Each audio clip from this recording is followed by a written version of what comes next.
I can't believe it's already June 1st. This year is already halfway over. Here's what I've done the past 6 months of my personal finance journey.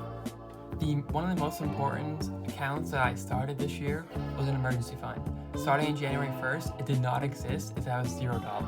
But now I'm almost at $1,200 as I have $1,179.88 in there. I'm super proud of myself. I finally stuck to it. I automated my paychecks to make sure I started putting money into my emergency funds. As emergency already happened last year and I couldn't afford to pay for it, but now this year, if it were to happen again, I would be prepared for it.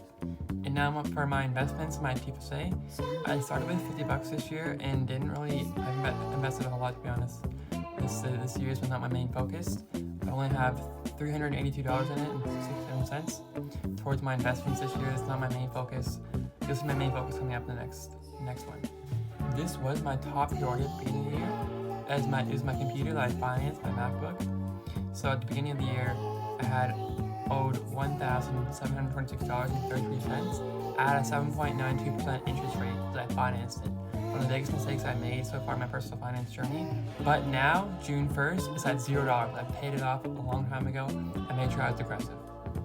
Alright, now that my computer is now paid off, my biggest and most important account is my car loan.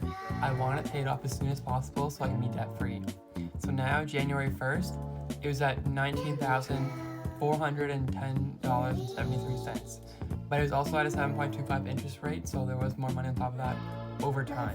But now at June 1st, it's at $15,851.35. But it's also at an interest rate of 7.25%. So I do want to be paying it off as soon as possible. And I can't wait till I'm debt free.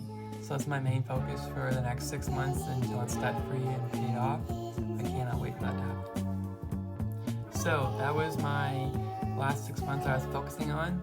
If your last 6 months wasn't as great or wasn't as good, do not worry. You can only control the present and the future.